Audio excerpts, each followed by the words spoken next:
Okay, so first of all, welcome everybody. This meeting is about Over the Edge 2024. If that is not the meeting you believe that you're supposed to be at, then have a good evening or feel free to hang out for a while. But we're going to talk about the Over the Edge event coming up um, in just a couple of short weeks, about 4 weeks out from now. My name is Mike Affelberg. I am the president of the United Way of Greater Nashua. And for the purposes of this event, consider me sort of your go-to person for any questions that you might have. We've been doing this event at United Way for about 7 years now, so I think we kind of at this point have figured out how it works. And I'm going to go through a whole list of things. I got a whole list of notes here I'm going to go through. Oh, you can't see that on my screen, but I'm going to go through them anyway. And this is based on years and years and years of questions that we get. That said, I would encourage you to throw any additional questions you have just in the chat, and I will monitor that. And as I see those questions pop up, I'll answer those as well. So just for a couple of things about the event to start out with, you're going to see that the event is publicized as June 24th and 25th. That's Monday and Tuesday. For your purposes as a participant in the event, forget that it says that. The event is June 25th, right? It's on Tuesday. The 24th is really just in the afternoon, a little bit of rappelling that takes place, and that's really actually just some of our Brady Sullivan sponsors and some of their employees participate.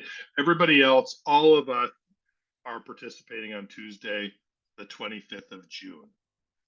I wanted to mention that even though we have never had to have a rain date, that rain dates are possible. So let's talk about that for a second. Under what circumstances could the event be delayed or postponed? Not for rain. This is a rain or shine event. We will definitely rappel in the rain. We have rappelled in the rain in the past, but think of this as if it's a thunderstorm, kind of like if you're at an outdoor swim meet during the summer, if there's thunder or lightning or heavy winds and it's anywhere on the Doppler radar within a pretty decent radius of 1000 Elm Street in downtown Manchester, we will hold off on the event until that thunderstorm cell has passed or those winds have died down. And this is obviously for safety purposes. We've never had that happen to the extent that it's caused us to have to postpone the event until the next day. But the next day is, in fact, the official rain date. So June 26th is, put that on your calendar as a possibility, but not necessarily a probability. The company that we hire to do this event is called Over the Edge Global. They're a professional rappelling and rigging organization. They do these events all over North America. They've held over 1,000 Over the Edge events. They know from their history that holding in reserve the next day is a good idea. So we will have them around, but it's not likely that we're going to be doing anything on Wednesday. So just keep that in mind. That kind of leads into the subject of scheduling. Everybody is probably starting to wonder, when am I going to rappel?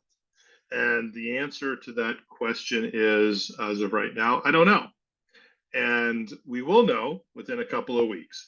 So what we do, and this is the way we build the schedule for Over the Edge, is we will be putting out a schedule that essentially shows 3 ropes. We are going to be rappelling on 3 ropes off of the event. The event is big enough to justify us having 3 ropes hanging off the side of the building. We put through approximately 10 people an hour, and that's all a function of the height of the building and the number of ropes available.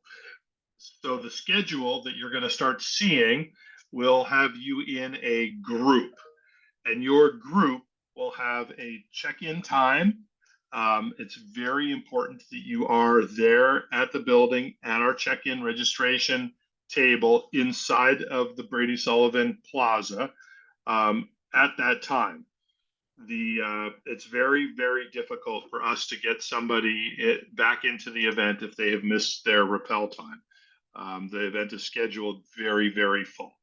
So you should be there at your time. And then typically what will happen at that point is you will be checked in by us. We will then have our volunteers walk you over to the area where Over the Edge is with their gear and their employees and some of our volunteers. The first thing that will happen is that the volunteers will ask you to empty your pockets. You will give up everything that you have with you that could possibly fall out of your pocket, off of your face. Prescription glasses, we will find a way to secure those, but like, sunglasses, none of that goes up. It doesn't go on the building because it can fall, and if it falls, somebody's going to get hurt. So we will secure all of your personal items in a Ziploc bag with one of our volunteers, set it aside. It'll be numbered for you and secured. If you don't feel comfortable with that, then my suggestion is leave it all in the car before you come to registration, because we won't let you go up on the building with any of that in your pockets or on your person. Then you will go over to the Over the Edge crew, which is in a more of a secured area behind, behind some stanchions or, caution tape, not available to the public, if you will. And they will then give you your gear. Everybody is fitted up with gear. The gear includes your rappelling harness, as well as gloves, as well as a helmet. And then when the whole crew is together and everybody's been geared up as a group, you will be escorted to the rooftop by one of our volunteers. We have volunteers that will take you to the elevators, take you up to the building. The building, it goes up about 20 floors. With the elevator, you exit the elevator, and then you'll be escorted to the rooftop, which is another 4 stories. So you're actually going to go up 4 stories of stairs. That's the way the building is constructed, and you'll be on the rooftop. On the rooftop, there is a rig that's set up there where you will be trained, and you get some training before you actually go over the edge. That training consists of, you'll be hooked up to a couple of ropes. You'll be able to practice what it feels like to lower yourself down on a rope, and you'll just see kind of how the whole system works before you actually go up on the building. So I have a first question there in the chat from Dave. Thank you for asking, by the way. I appreciate that. Dave asks, can a GoPro be worn? So this is an excellent question. And the answer is, of course, yes and no, because every good question has an answer, which is yes and no. The yes part of that question is yes, we will absolutely supply you with a GoPro that we own a whole battery of them. However, the GoPro is an incentive.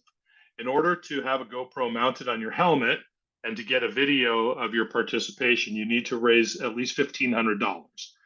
So the threshold to actually participate in the event is you need to raise $1,000, and that's when you're good to go. You hit $1,000, you're going to go rappel. You hit $1,500, and we'll have a list of everybody who's made it to that point. We will give you a GoPro as part of our registration process. There'll be an SD card in the GoPro. It'll be turned on when you get to the top of the building, and when you get to the bottom of the building, you'll return the GoPro to us.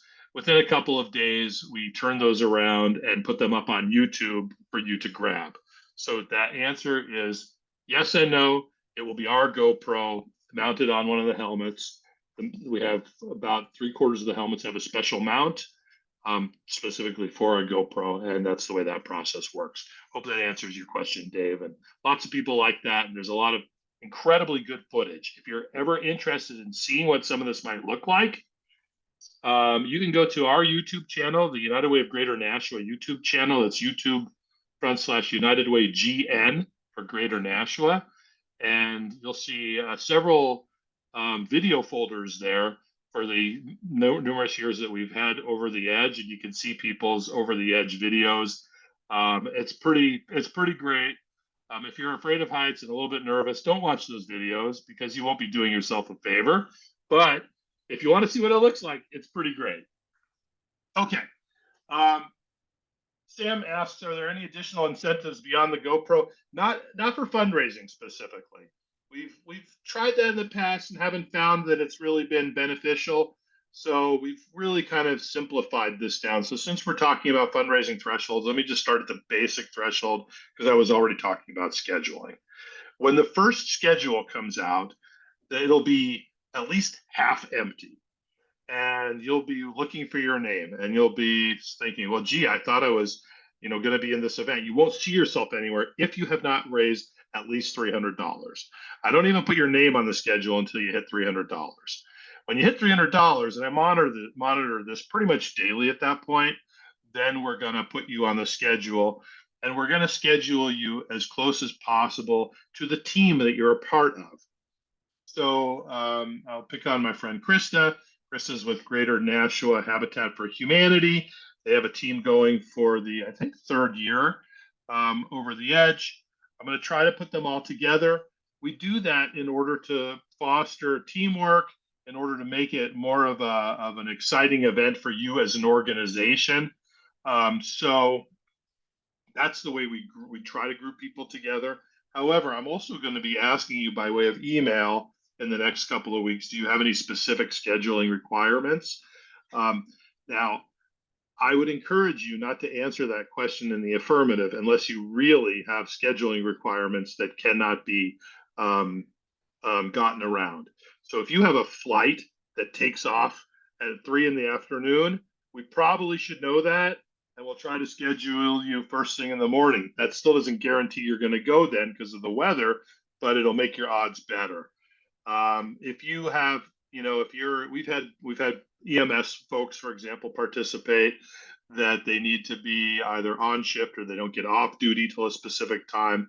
Please let me know about that. But if it's just really a strong preference, like, I'd like to get back to work in the afternoon, or if it's just a preference, please don't let me know about that, because you can imagine scheduling 100 people for this becomes a nightmare when it's just preferences. Only requirements. So you're gonna see the schedule. If you hit $300, we're gonna put your name on there. It's gonna be in yellow. Yellow means you've hit $300. Doesn't mean you've raised enough money to go. It just means you're kind of in the game. The way we do that, frankly, is because there are people who just won't even try and fundraise at all. And so we just don't even bother to put them on the schedule. Please don't take any offense at that. At the end of the day, it is a fundraiser for your organization. We take that seriously. The group that you're part of is important, and the fundraising is important to support their work. When you hit $1,000, you'll change from yellow to green. Good to go. You're going to rappel. When you hit $1,500, I'm going to change it from green to blue.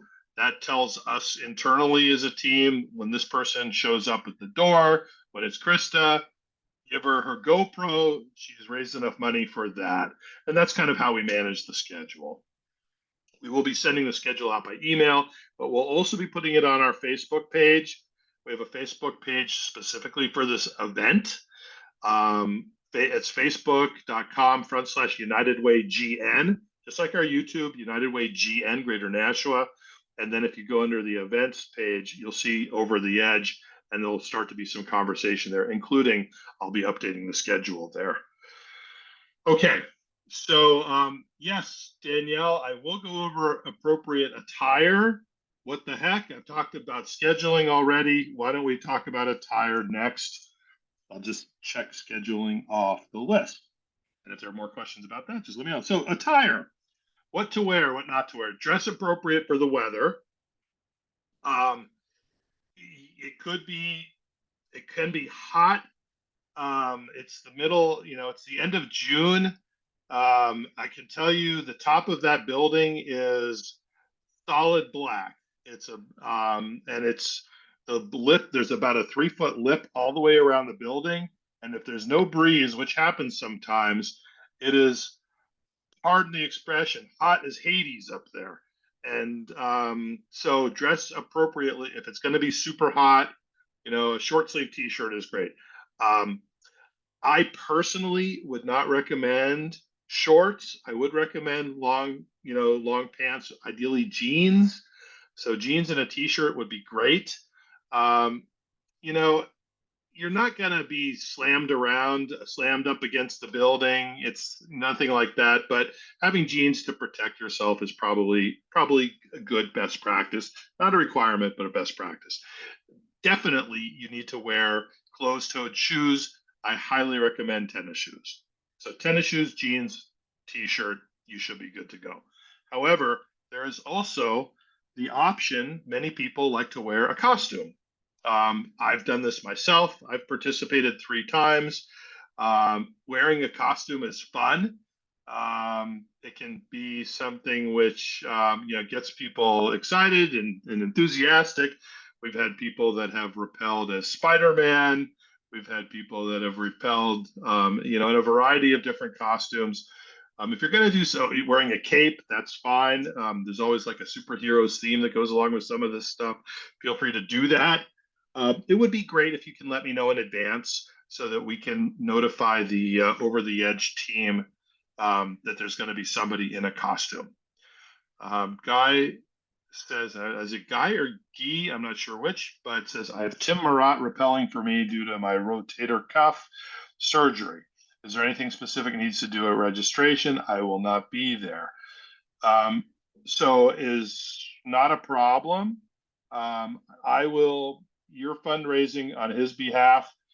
So when you've registered, you're still registered under his name, or he's registered under your name. His name is the one that'll show up on the schedule. Just make sure that when it's when it says Guy at 3 in the afternoon, that Tim knows be there at 3 in the afternoon, and we should be fine. Not a problem. Just let him know that that's a substitution, and we can absolutely make that. The only physical or age requirements that you should be aware of, and hopefully everybody is aware of this, is there's no age requirements. We've had kids as young as 7, 8 years old repel, not a problem. We do absolutely require that they be accompanied by their parent or guardian, and that their parent or guardian signs off on their waiver. We also have had people repel as old as 88 years old. And that is not a problem either. I see my friend Pete Peterson smiling and grinning. He is hoping at some point to break that record. And I encourage him to, you're going to have to wait a couple of years, Pete, but you'll get there. And there is a physical requirement, though, around weight. You cannot participate if you weigh less than 100 pounds. Dave, I see you just asked that, just as I was about to say that. Less than 100 pounds is a problem. It's a long rope. It gets a little breezy. You're going to be tossed around up there. It's just a safety concern. That's a rule. And 300 pounds is the maximum weight. So between 100 pounds and 300 pounds, you should be good to go. Not a problem. If you weigh 312 pounds, you have a month to take care of that and consider it motivation. Does the parent need to repel with their child or just be present? The parent needs to be present on site. And upsite means up to the point where they are escorted by our volunteers up to the roof, but not on the roof. So visitors, friends, guests are generally not allowed to go up on the roof. The roof is a secured space.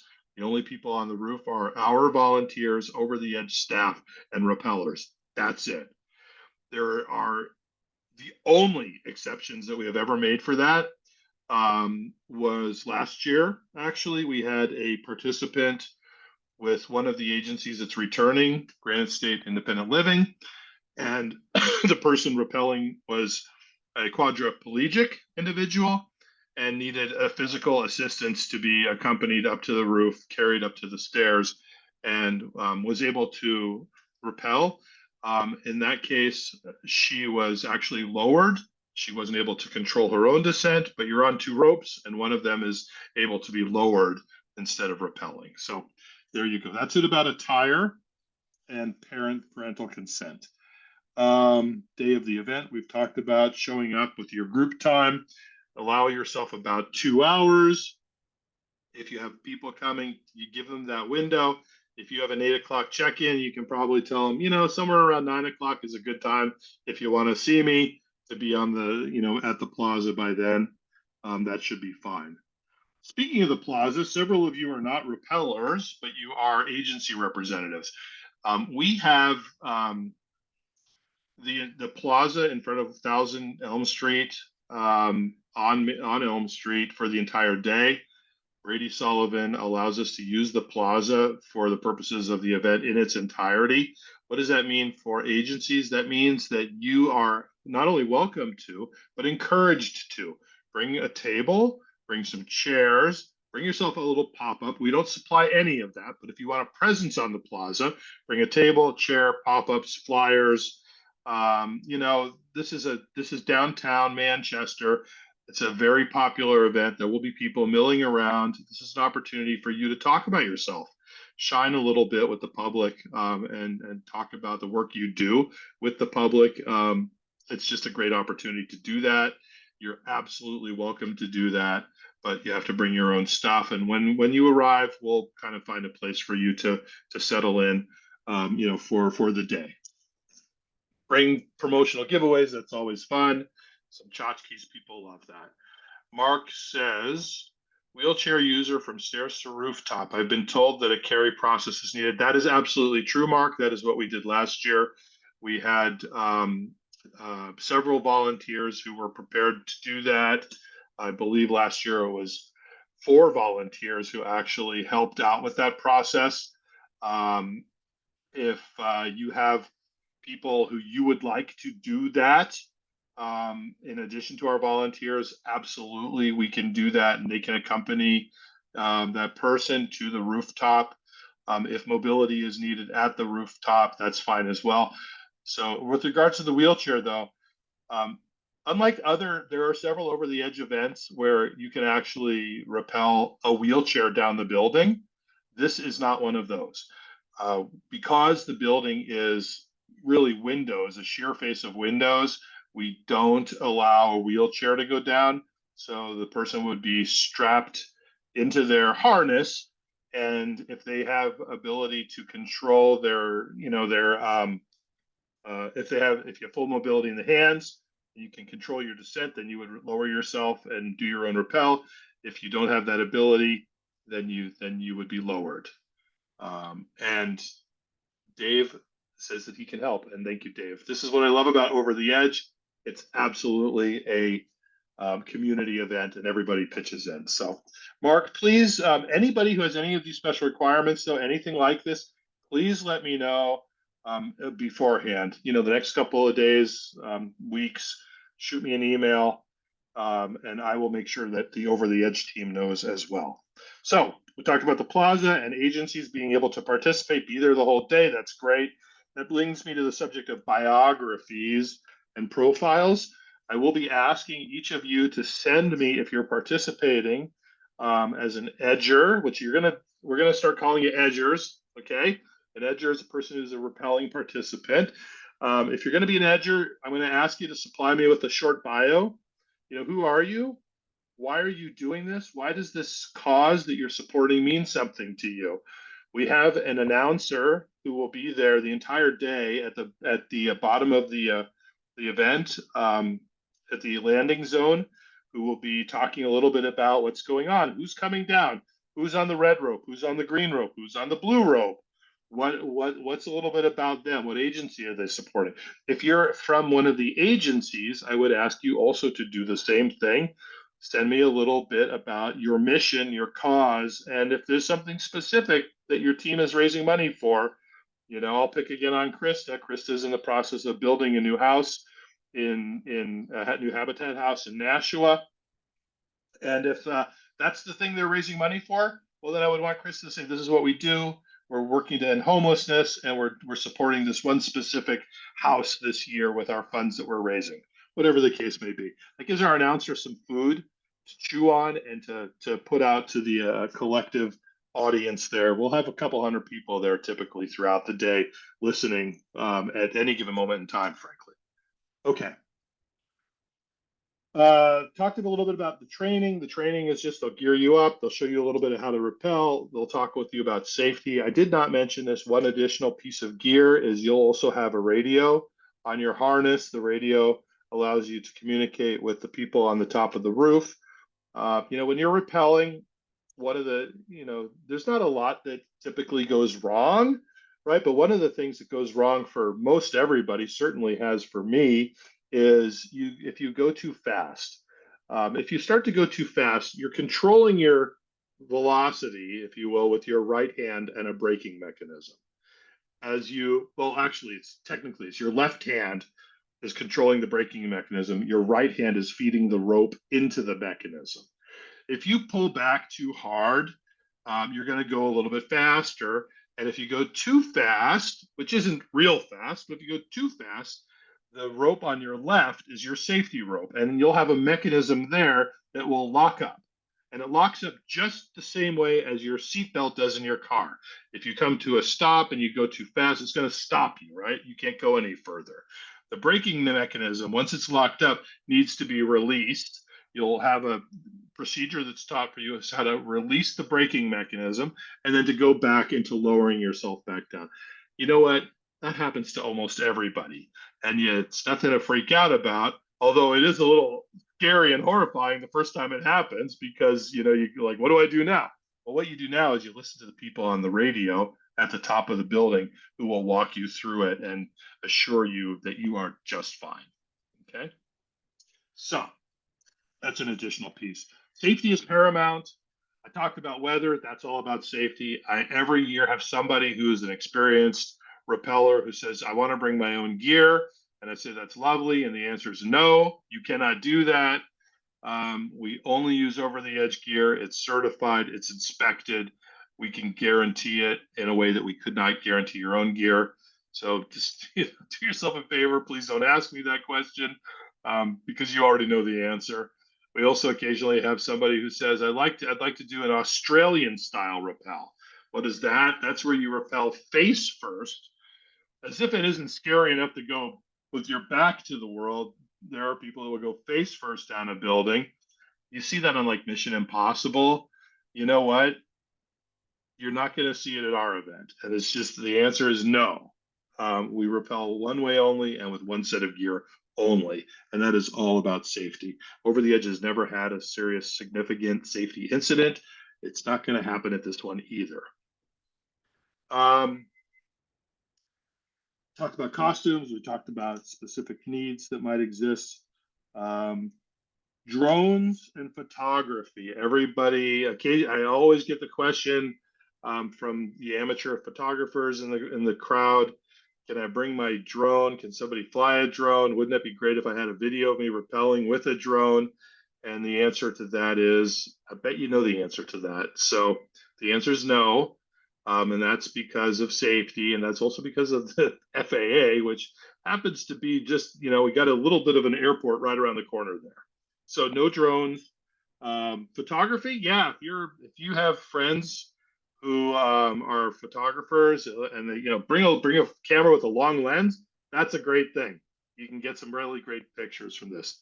Oh, gloves, Matt Plant. Good question. So I was talking about gear. I forgot about the radios. I also forgot to tell you you're going to get a pair of gloves. So yes, gloves are not just recommended, they're required. You do not bring your own gloves. We will supply you with over the edge gloves. So thank you. That's an excellent question. Okay.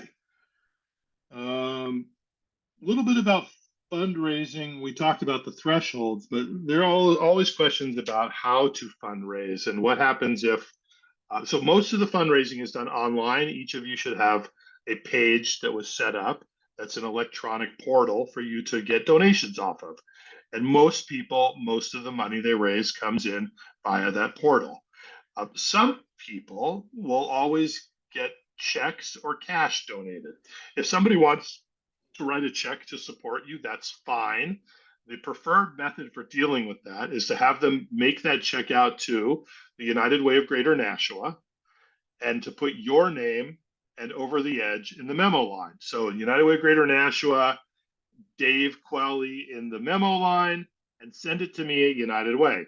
Once you send it to me, I will manually put it onto your page. So it will show up as a donation and be credited to you and therefore credited to your team. That's the ideal way to deal with checks.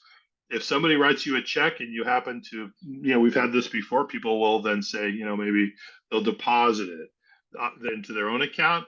You can do that. That's okay. Then, and just put it on your own credit card. And that's the way you turn it into a donation for your page. Cash, kind of the same way. Send it to me, bring it to us at United Way, or put it on your own card as a donation. Hopefully that makes sense to everybody. Any questions about the fundraising? I'll watch the chat.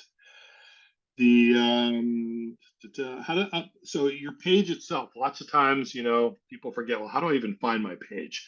So I'm going to give you the easiest way to find the event, your team, and your page if you don't have this. So I'm going to share my screen and give you what I think is the easiest way. I think the easiest way is to go to the United Way of Greater Nashua website. Go to unitedwaynashua.org, which is up on the screen right now, unitedwaynashua.org. And right there in the middle of the homepage is this thing that says, "Are you ready to go over the edge?" Click on that. That takes you to the page. Hugo. If whoever's unmuted, if you could please mute yourself, I'd appreciate that. So that takes you to our homepage for the event, and it's going to take a second to load because I got a whole bunch of stuff going over my internet right now. Okay. From there, if you scroll down a little bit, you can see at the bottom there's a team that says our teams as a tab and our edgers as a tab. If you click on our teams, that shows you all the teams that are participating. And wow, that's really loading very slowly. Can you guys still hear me? Can somebody nod?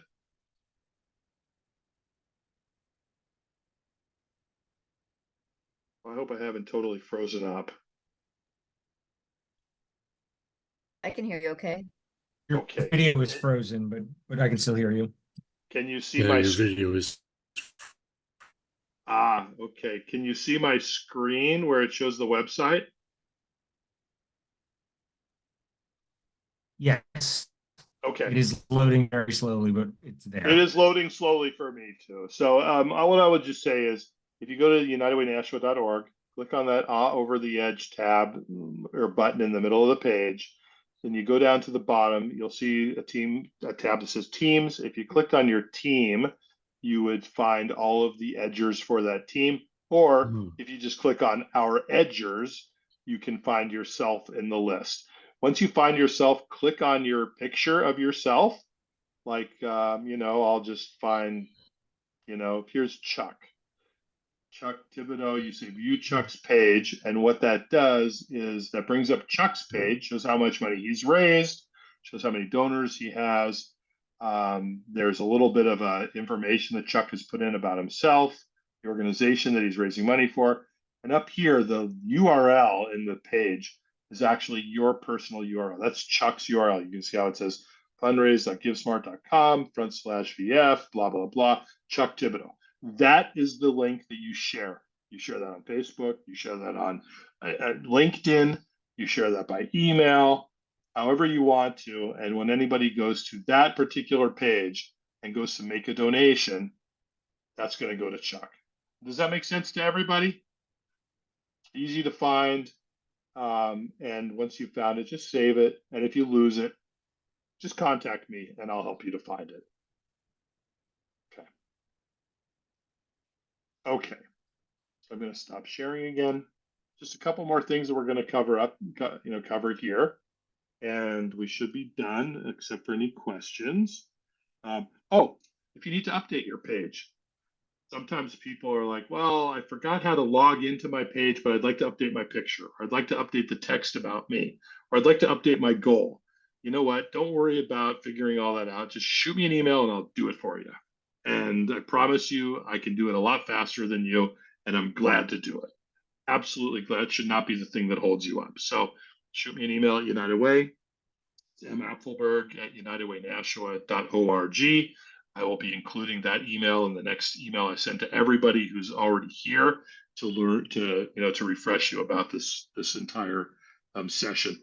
I'm going to share with you a video of this session as well. That takes me through my entire list. So I'm going to open it up at this point to any questions that anybody might have.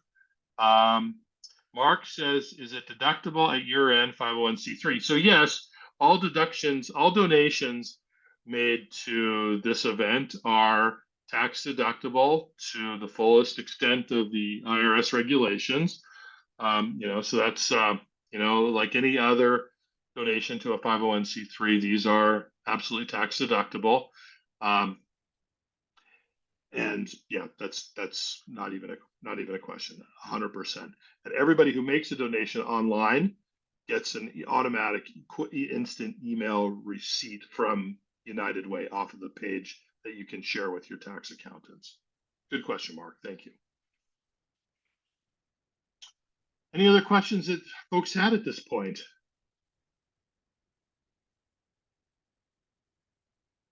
All right, I see none, and I will leave. I'm going to say I will leave the session. Oh yes, Krista, go ahead. Can I just make a quick comment from someone who attends every year but stays on the ground? I just want to say how, as an agency, how wonderful it is that you guys volunteer and are willing to do this for us. And I definitely recommend to invite people to watch, because when you get down, you're going to want to hug someone, and you should just be really proud of what you just did. So inviting people to come and watch is really important, and it really just kind of builds up to the day and makes it a really exciting event. So I would just recommend that, even if you're nervous and not sure if you want someone there, but I recommend inviting people to be there and watch. Thank you, Krista. I appreciate that. That's true. So question about lists of donors. Yes, not automatically.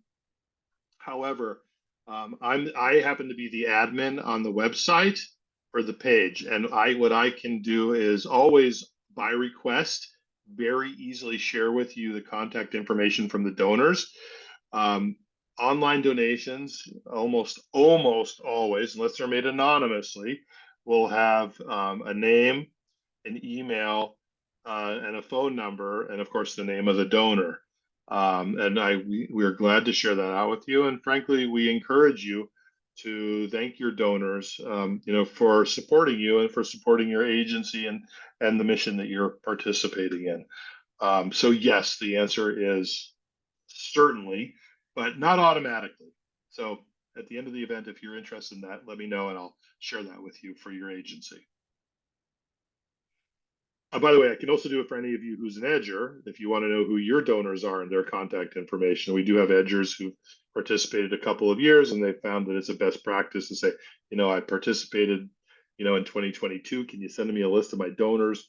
And that's a great, reach out, say, hey, thank you for supporting me before. Would you mind sharing my information? And if you want, maybe support me again. I have a lot of people who are repeat donors for me. My plug is always, if you want to see me cry like a baby, this is your best opportunity to do that, but you got to make a small donation.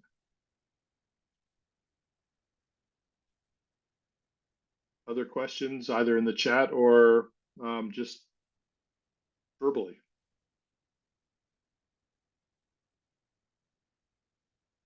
Okay.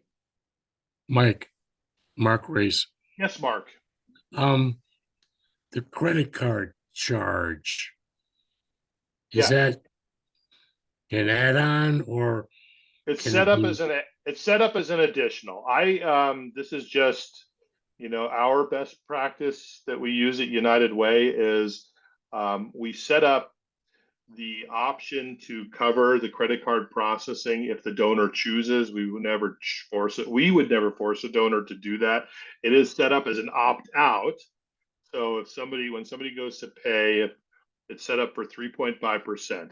If they make $100 donation, it's going to be $103.50. Unless they opt out, they absolutely can click that box to not cover the credit card donation. That's the only, that doesn't come back to the agency. That just stays with us to help cover the cost of processing all the credit cards. But we also, if somebody chooses not to do that, you still get the full value of the actual donation back to the agency, and we just eat that cost. All right, thank you. Of course. Let's see. Dave says another call to be on. Is there anything else I've missed? Please fill me in. I don't know, Dave, but you certainly can reach back out if you have additional questions.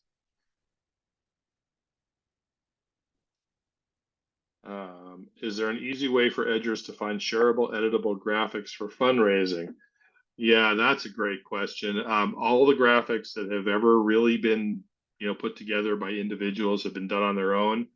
Including myself, we have had people who set up a little tiny URL, which you can easily do, or a bit.ly for your link. People that will set up a QR code 1 year, and this was for Habitat before Krista. Actually, one of the edgers did a car magnet that he put on the side of his truck that had a tiny URL, a picture of his face, a picture of Over the Edge. If you Google Over the Edge, you'll find the logo pretty easily, and had a QR code. And he raised actually a lot of money as he drove around town, and people saw it and they snapped a thing and donated a couple bucks to his cause. So, but there's no really good, easy editable graphics, for the event. You're kind of on your own for that one.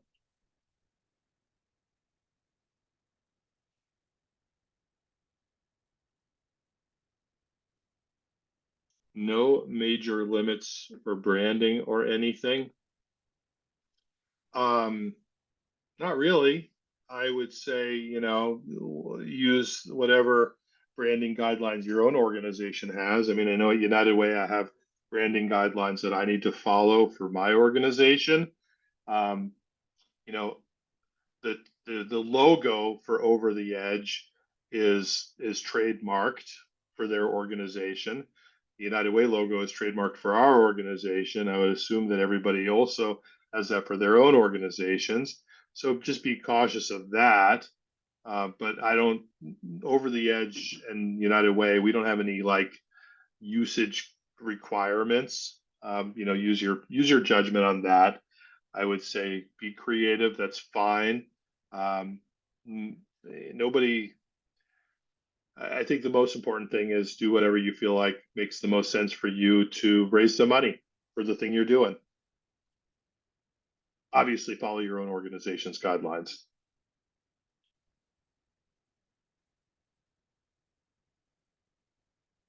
One thing I will tell you is that I always say to people, it's not called jumping off a building. Everybody always says I'm jumping off the building. This is not that. So I would suggest don't call it that. You're rappelling from the top of a building. You're not jumping off of a building. There is a difference. There's actually a difference between the two. We have a skydiving fundraiser in August. If you want to do actually something which involves jumping, then hook up with me and we'll talk about that. Oh, Is that- let's talk about that. Is that up in Berwick, Maine? No, it's not. It's actually our skydiving fundraiser is a fairly small event we do in Pepperell, Massachusetts at Skydive Pepperell. We've done it for this will be our 4th year, and we do that to raise money for our community safety net. So it's been a great little fundraiser. Usually about 20 people participate. It's not a solo jump. It's tandem. It's tandem. And the people who participate are all tethered to a professional. And it's a hoot. I got to tell you, it's a lot of fun. It's really a great experience. So Okay, I'm in. All righty. Sounds good. Let me know. I'll connect you with that one too. Well, look, I wanted to thank everybody for joining this evening. I know I went through a lot of information. I will be sharing the Zoom out on our YouTube. As I said, I'll do that within the next day or two. You'll also start getting some emails from me. We do have some, promotional incentives that we're going to have, small ones like, the person who raises the most money in the next 24 hours will get entered for a drawing for a gift card, that kind of thing, just to make it a little fun. But you'll get updates from me on schedule. You'll get asks from me for things like your bio. You'll get updates on any logistical questions, and you'll get updates on your fundraising, success and where you're at. And if there's no other questions, we'll call it an evening. But please do let me know if you do have any. Again, email me at mathelberg@unitedwaynashua.org, and you should all have that email by now anyway. Thanks, everybody. Thank you. Thanks, Mike. Awesome. Thanks, Mike. Thank See you. you all Thank in you. Man- See Hi, y'all in Dad. Manchester. Thank you.